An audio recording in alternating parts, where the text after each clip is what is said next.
Episode 2. If you went ahead and clicked on the second video, I imagine it's because I didn't spend enough time talking in the first episode for you to go sick of me. It was mostly cutscenes after all. Now, I've gone ahead and adjusted the HUD to my own preference.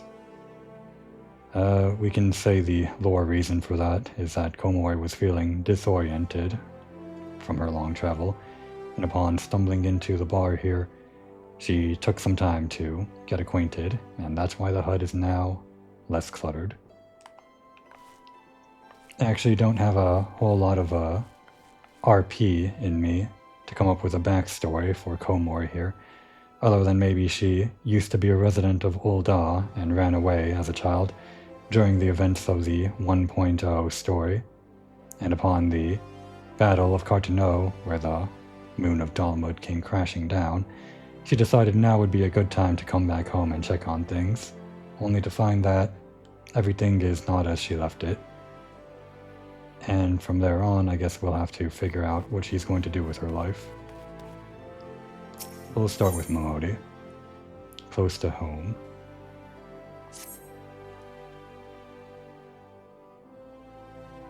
Before you go charging off to find your fortune, I have a few basic tasks I'd like you to perform so as to help you get to know the place. First of all, I want you to visit the Aetherite Plaza. To get there, head west from here till you reach Emerald Avenue, then look to the north. You should see a giant floating crystal called an Aetherite. If it weren't for Aetherites, traveling around Eorzea would be a damn sight more troublesome than it is. Of course, you still need to attune with them before you can use them, so be sure to do that with the one in the plaza. You ever attuned with an Aetherite before, Komori? If not, just lay your hand on the thing and you'll see what I mean. When you've done that, I want you to pay a visit to the Gladiators Guild over at the Coliseum. Assuming that sword ain't just for show, you might consider training there. And finally, I want you to visit the Sapphire Avenue Exchange, over on the steps of Thal. Goods from all across Eorzea and beyond turn up there every day. You'll have no trouble finding armor, weapons, or anything else a fledgling adventurer like yourself might need. You might say that everything's for sale here in Ul'dah, as long as you've got the gil. Just make sure as you don't pay more than you ought, Komori. There's plenty as won't scruple to swindle unsuspecting foreigners like yourself. Especially if they think no one's looking out for their best interests. Which is why I'm giving you this letter. When you visit the exchange, find a gentleman named Cesaroga and give it to him. He'll be happy to tell you about the markets once he's read it. In short then, visit the Aetherite Plaza, the Gladiators Guild, and the Sapphire Avenue Exchange. Simple. Oh, but before you go, a word of advice. While there are more than a few unsavory characters out there who will try to take advantage of you, there are also some with honest-to-goodness problems who you should consider offering a helping hand to. A lot of folk are lured to this city by the promise of wealth and power. What many of them fail to realize is that instead of chasing after Gil the moment they get here, they ought to be making friends. Let it be known that you're willing to give as much as you get, and opportunities will come your way. Speaking of which, you should speak with the smith over yonder.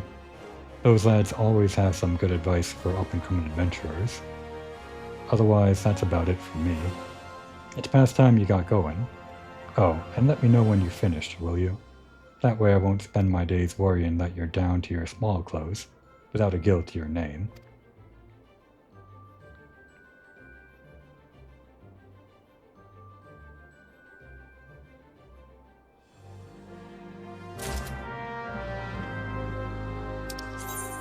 The main menu is your main menu, and you can navigate with a map. Oh, sanctuaries are safe. We'll talk to the smith later. For now, I think we'll go ahead with Momodi's quest, and at the same time, attuned to all of the mini aetherites around the place.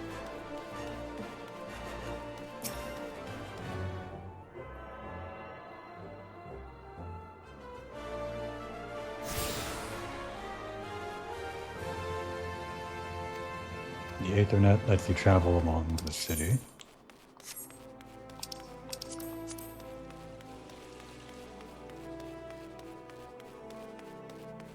I believe we're out of the tutorial now, but I don't see any players around quite yet.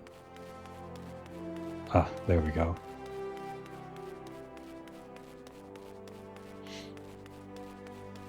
Wymond. He gave us our first quest. Let's see what he has to offer.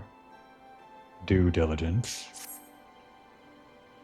So how are you taken to Ul'dah, Komori? Making any new friends in high places yet? Huh. Well, when you have the Sultana's ear one day, I hope you won't have forgotten about old Wymond. Just as long as you're here, mayhap you can do me a favor and take this missive to Josias at the Platinum Mirage. It's just over yonder, and the man will even give you some gil for your trouble. If only all work in the city was this easy, eh? Keeping that coin purse bulging, are we? They say the streets of Ul'dah are made of gold, but it's piles of gil what pave your way.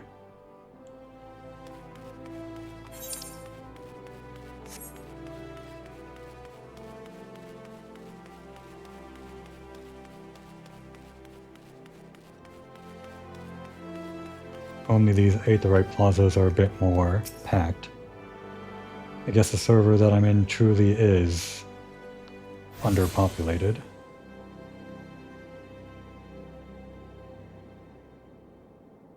Hail, adventurer. Might you have come at the behest of Miss Momodi of the Quicksand? Excellent. Which brings us to the matter of the attunement fee. That will be 100,000 gil, if you please, madam. Apologies, but I do so relish the opportunity to make that jest. The look on your face was absolutely priceless. But the fact that you were so easily deceived suggests to me that you are unfamiliar with the use of aetherites. Allow me to explain. The crystalline agglomerations tap into ethereal energies and are primarily used as a means of travel swiftly from one place to another. Perchance you've heard of return and teleport? Well, these transportation spells make direct use of the aetherites and their connection to the flow of aether. Given that there is an aetherite in almost every corner of Eorzea, any adventurer with a mind to explore the realm will wish to seek out and attune herself to each and every one. But even if you have no intention of wandering beyond the Sultanate's borders, it would be prudent for you to attune yourself to any aetherites you encounter from now on. I pray you found that informative. Should you wish to learn more about aetherites or transportation magic, I should be happy to answer your questions.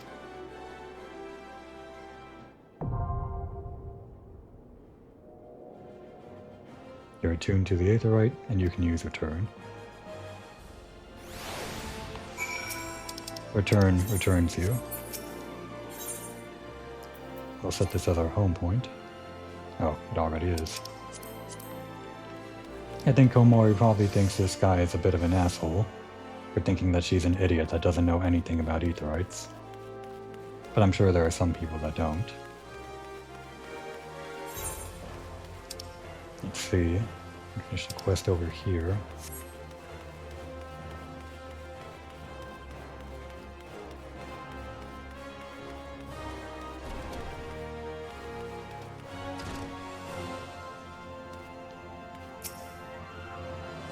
Do you have business with the Platinum Mirage this morning? A missive from Wymond. Alright then, let's have a look. Bird is barren. Let the hounds feast. So it goes. Oh, this? Well, you see, the guild is often contracted to provide protective services. Unfortunately for this particular petitioner, Wymond's investigation has revealed his finances to be wanting. Maybe adventurers like you don't mind working for free. But we have a business to run. I myself have 4 mouths to feed, so this bird will have to fend for himself, I'm afraid. And our first side quest is complete. Hand over items to your inventory. We have a few more mini aetherytes to attune to before we go on and continue the main quest.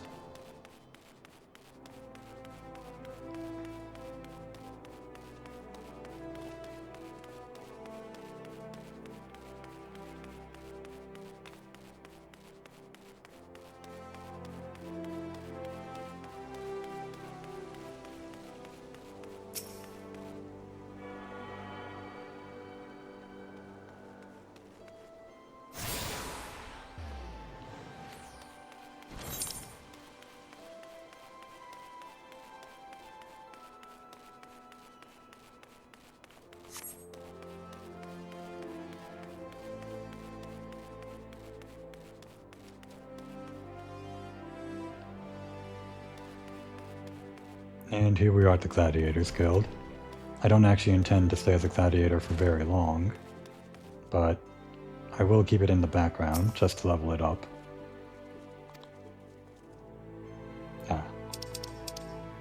Welcome to the Gladiators Guild, friend. Tell me, are you new to the drills of mortal combat? Well, whether you are or not, you are new to us. If you would take your place in these hallowed halls, you must be willing and ready to undergo the most rigorous training. You must endure cuts and bruises beyond counting, and like is not far worse. A daunting prospect, I concede, but there is no other way if you mean to take to the blood sands one day. And why wouldn't you? The Colosseum is only the most celebrated place of public entertainment in all of Ul'dah. Where else could a poor man amass a fortune so vast as to one day allow him to claim a seat on the Syndicate? There's not an Ul'dah alive who isn't inspired by the rise of the self-made man. And there is no truer embodiment of this than the gladiator, who wins riches and fame with his sword. Throughout its long and storied history, this guild has nurtured countless champions. Our training methods are second to none, and our members ever strive to develop new techniques. If you desire true glory, to fight in triumph, midst the roar of 10,000 voices, then this is where you belong, adventurer. Think of it, think of your legacy, and if your soul stirs, join us. I imagine Komori, having come into this town with this sword, was already a gladiator by the time she left Ul'dah, and was never very good at it, which is why she's still level 3. But she has no other choice but to re-enroll as a gladiator if she wants to make a living, now that her home is no longer what it was. What will it be? Will you rise above the masses and inscribe your name in legend? Or will you resign yourself to mediocrity and die in obscurity? A decision you shan't regret. One moment, make your way for Komori Moriko, fresh meat coming through.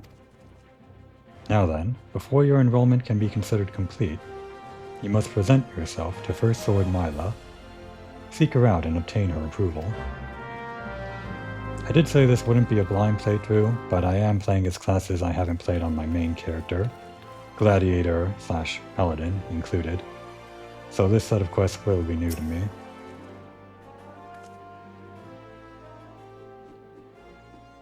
Aye, I heard Lulutsu, so you're Komori Moriko. 'Tis a good, strong name. On behalf of the Gladiators Guild, allow me to welcome you. I am Mila, Guildmaster here. So you wish to study our arts? I presume you have your reasons for choosing the sword above all other weapons. Perhaps you think it easiest to learn. Yes, I'd say that is Komori's reason. A sword is a simple weapon, but to wield a blade well is anything but simple. For every Colosseum champion to emerge from our ranks, there have been countless disappointments who failed to achieve greatness. Bear that in mind before you answer me, Komori. for I do not ask this question lightly. Have you the strength to live by the sword and, if it be your fate, die by it? Komori lies and says yes. Then welcome, gladiator, to your new home. Let's not waste time, shall we? I would gauge your aptitude for the sword. Just outside the gates of Ul'dah, you'll find plenty of marmots, hornets, and shrews. Slay 3 of each and return here when finished. A simple task, but essential to your training nonetheless. Now go.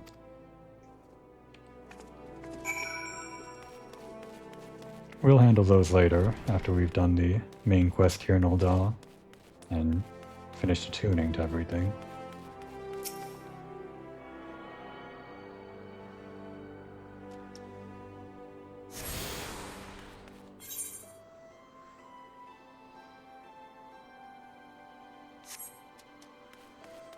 If we follow along the outer perimeter here, I think we should hit all of the aetherites.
What a dump.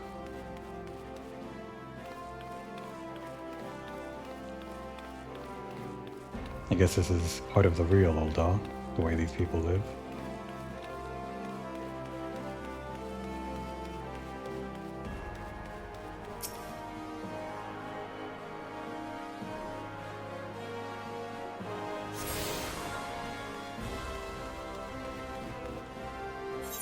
Was that not the last one? What am I missing?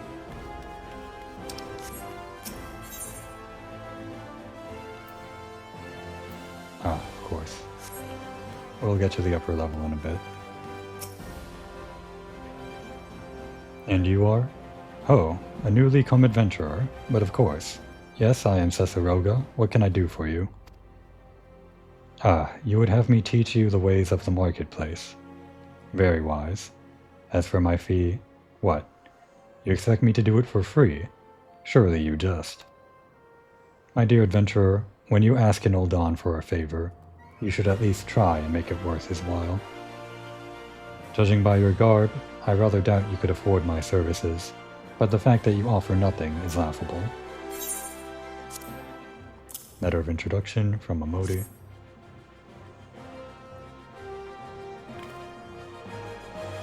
Oh, Mistress Momodi instructed you to seek me out, did she? Consider yourself fortunate to have such influential friends. I shall be brief, and you shall be attentive. You stand in the Sapphire Avenue Exchange, the busiest and most profitable marketplace in the Sultanate.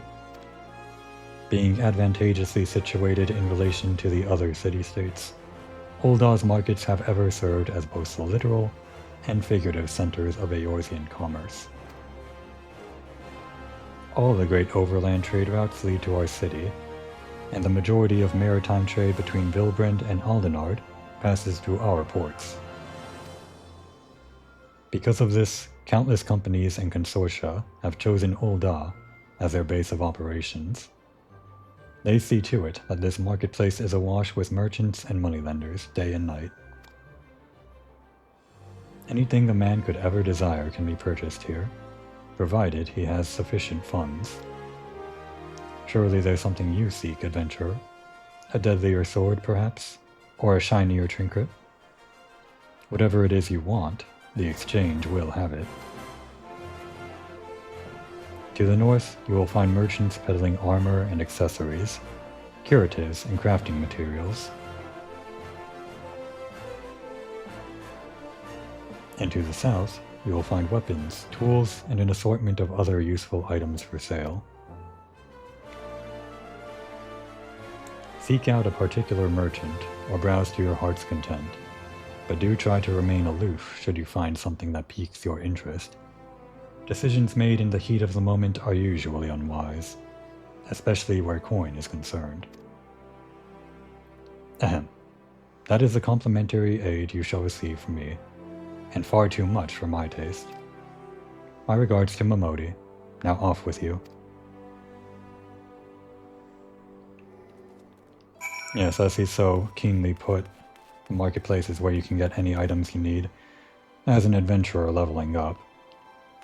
Although, very rarely, you do need to buy some armor.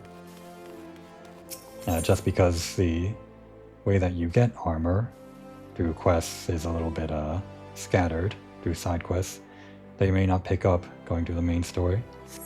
If you're taking on a dungeon or some higher level content, you may have to stop by here. That's pretty rare. More commonly, the only reason you come to the marketplace is to use this market board, where other players will sell items to other players. Speaking of, I only have 206 skill to my name. Rather unfortunate. I did want to get a little pet to follow me around, but I guess I can worry about that later. Now let's get those last aetherites on the upper level.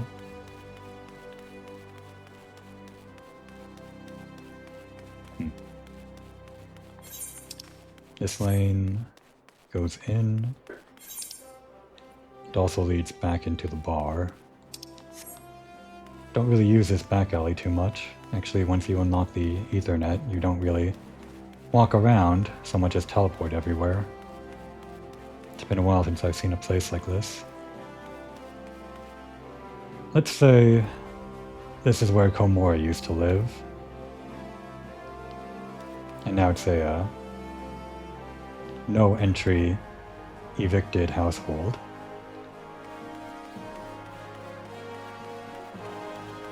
Unable to repay the fee to get back her old home. She's now living off the streets or living in the bar or wherever else. I don't think we've even unlocked the inn yet, so we can't even stay in a bed when we log out.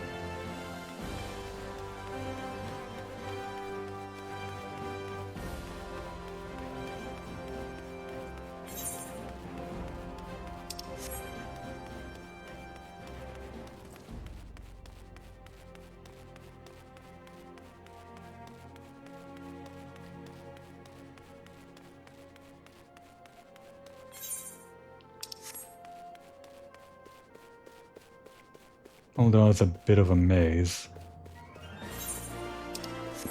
At least this set of levels are. I don't really walk around too much, as I said.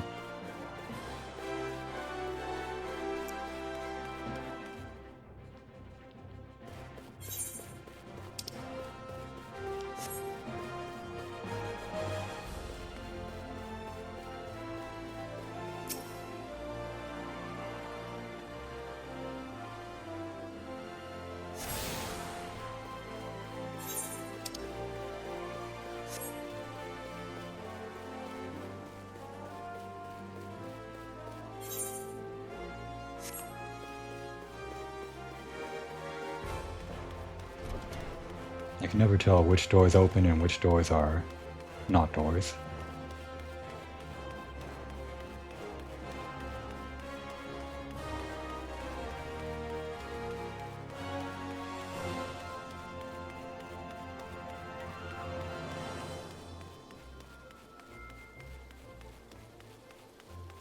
And I believe this should be our last aetherite.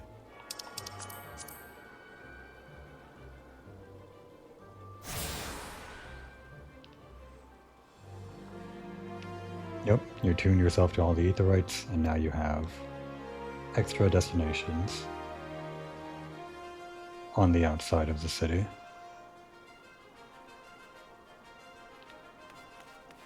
And that's Ul'dah.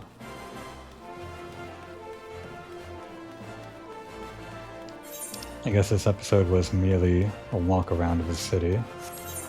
Before we end it, we can at least finish up the main quest. Why am I still walking around? I just unlocked teleportation.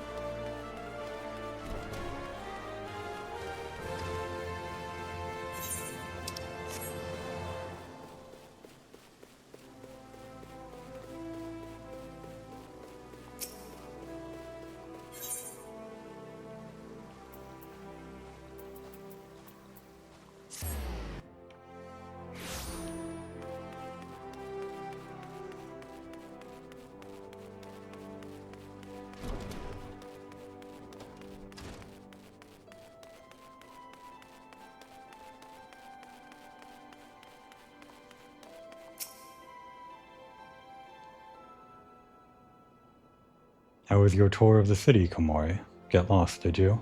How did you know? Aye, well, Ul'dah is a big place with lots to see and do. But wandering around aimlessly don't pay the bills. If you're serious about making a living here, you'll need to remember where things are. So when you go exploring, explore like you've got a purpose, eh? Alright then. All that's left is for you to work hard, make money, and spend it here at the quicksand.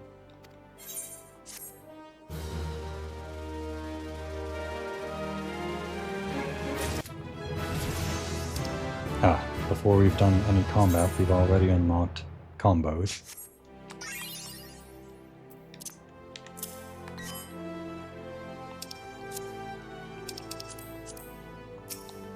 We've got a bit more time, so let's go ahead and start the next main quest. Well, youngling, how are you finding our fine Ul'dah then? Got your bearings about you yet? If so, mayhaps it's time you ventured beyond the city walls. The bustling streets of Ul'dah are one thing, but the wilds of Thanalan, that's another altogether. I know a bloke you might fancy speaking to, and he you, name of Papashan. You'll find him over at the Ul'dah dispatch yard. No doubt he'll have some work for you. The dispatch yard's over in central Thanalan. Just head out the door across the hall and you'll see the Gate of Nod staring back at you. Pass through it and head east. You'll come upon it for long. There's dangers beyond the wall though, more than I'd care to count. Nothing too terrible, mind you, but feisty enough to attack if you draw near. Don't say nobody cared enough to warn you. I think if we attack a few monsters this episode, we can call it there. Before we do that, I almost forgot to pick up my mail.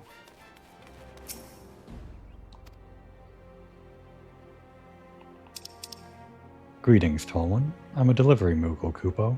I'm not going to do a Moogle voice. Oh, I know what you're thinking. Moogles are supposed to hide in trees and avoid contact with outsiders. Why ever would they agree to carry about letters? Why indeed. If I had my way, I'd be curled up under the canopy of a nice oak, dreaming about some beautiful Mooglet with a rainbow-colored pom-pom, Kupo. But no, the moon had to go and drop from the sky, causing all of that terrible commotion. Aetherites were shattered and link pearls rendered useless. For moons, the poor wingless people of Eorzea had no way of communicating with each other, beyond screaming at the top of their lungs, which no one really approved of, Kupo. That is, until the little horned ones asked us to assist them by delivering messages. At first we were wary of showing ourselves, worried that one of you might catch us and skin us, like you do every other forest furry. But once we saw how much we were appreciated, we knew we'd found our new calling. And I personally promised to try and not read any along the way, Kupo. Look what we have here. 7 new letters have just arrived for you, Kupo. The Moogles deliver letters, mainly from other players, but I don't think anyone really uses that service, so it'll just be things from the system that we receive. Most importantly, this earring, which will increase our experience at any level below level 90, which is going to be most levels.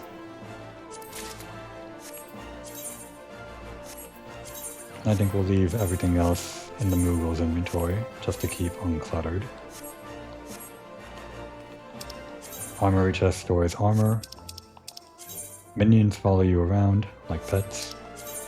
Items, self-explanatory. Untradeable items can't be traded. Unique items, I don't actually know what this does. As this item is special, you can never possess more than one at a time. I've never actually noticed that. We'll go ahead and activate that, but I don't feel like having Zidane follow us around. More importantly, we'll equip that earring.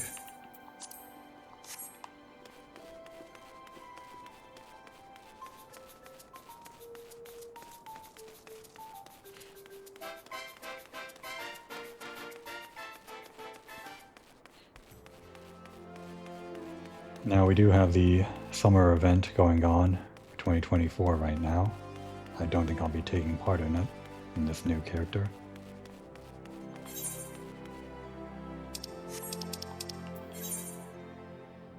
Is this the right way?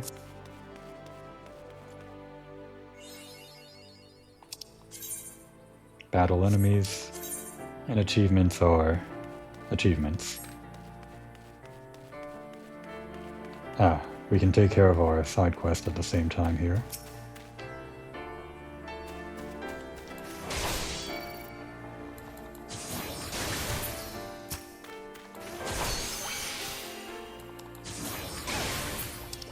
Experience levels you up.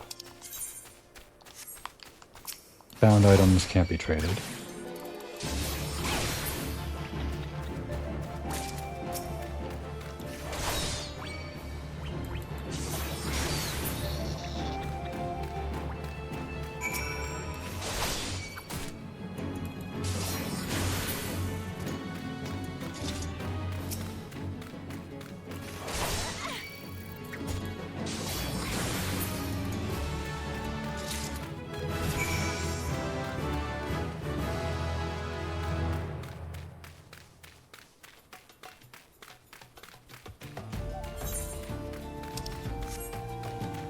I guess it's designed so that you can take on these enemies for the side quest on your way to the main quest.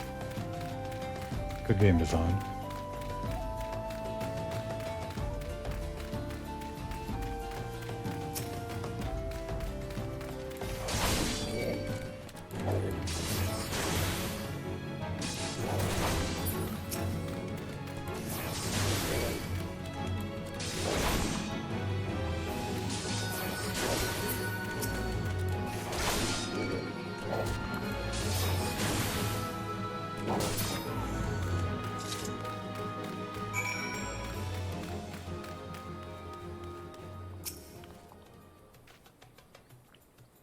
Well, you certainly look the part of an adventurer, my friend.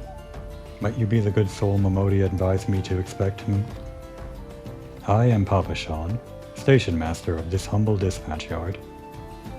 An empty title, I assure you. I truly am no more than a tired old Lalafell, passing his final years in quiet and solitude. 12 know there have been plenty of both these last 5 years since the calamity struck. The devastation was vast. Yet now true Uldans work together, doing all in our power to rebuild what was laid to ruin.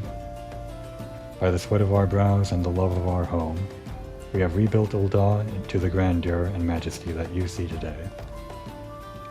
The railways which run through this dispatch yard too were born of the noble efforts of a great many souls. But there is still much work to be done. The wounds left by the calamity run deep. Isolated areas beyond our lines of supply remain, and there are places yet wanting for relief and restoration. Ul'dah needs the aid of you and your brother and friend. In fact, never has our need been more dire. Which brings me to the point, I suppose. I do believe I may have some work suited to one of your abilities.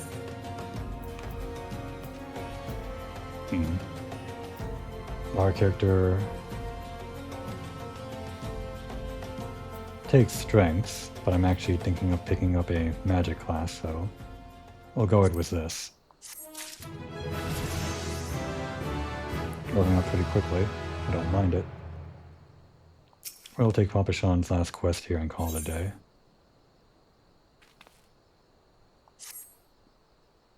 Since you've come all this way, perhaps you can perform an errand for me. It just so happens a number of sentries have been sent to guard the area. A dispatch to the dispatch yard, as it were. They have long been away from the shade and featherbeds of the city. The hot days and cold nights can play hell still on the mind and the body out here. It isn't much, but go and give them these twilight pretzels, would you? I find comfort food always helps when I feel like killing myself. I imagine Komori feels like an idiot for delivering pretzels when she should be, I don't know, killing things.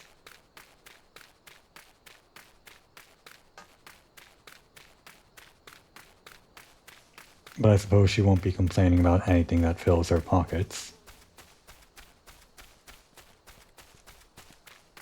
This new ability... Total Eclipse. Ah, the AoE. We'll put that...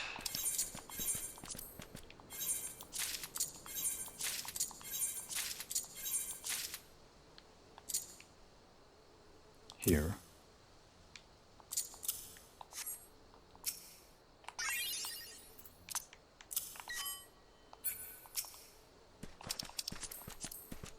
Halt. Madam, I'm going to have to ask you to put the pretzel on the ground and place your hands above your head.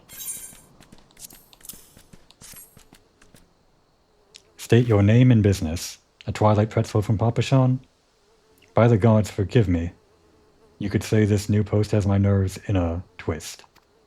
I'm terribly sorry for that. Yes, well, you may rest assured that the dispatch yard is safe, so long as I stand watch. Please give Papa Sean my thanks, and tell him that I only wish I could repay the favor.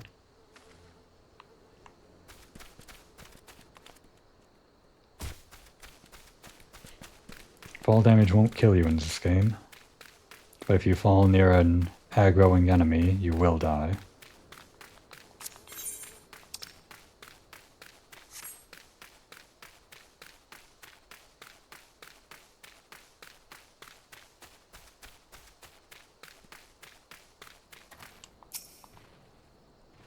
Western front, clear. Eastern front, clear. For me, from Papa Sean, a twilight pretzel, my favorite. How did he know? Can't fight on an empty stomach now, can I? Actually, I can't fight on any stomach. I suppose you could say I have no stomach for fighting.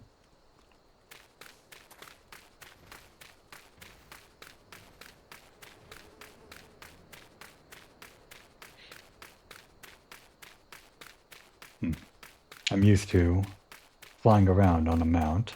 Walking around like this is rustic.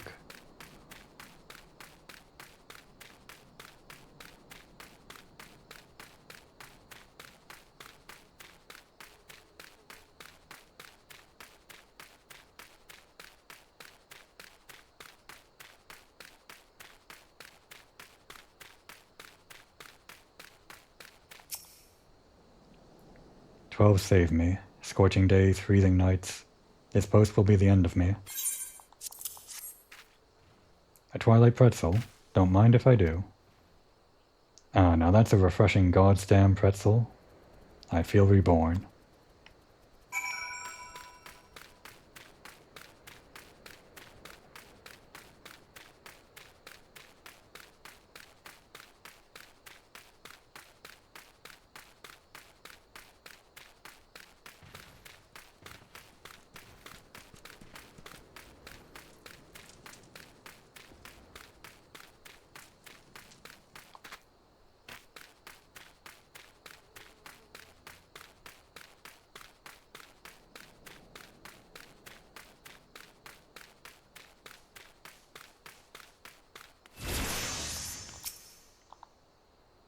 You've returned, and with a deal fewer pretzels, I see. Tell me, how fare our Sultan's sworn sentries? Did they have anything to report? Anything at all? What? Nothing. Are you sure? Oh dear. Take this for your troubles then, and stay a moment. There is more I would ask of you.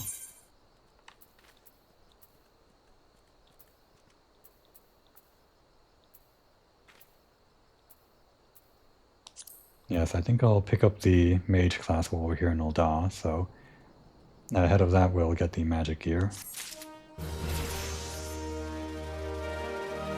Now that we're done with that, I think that'd be a good time to take a break.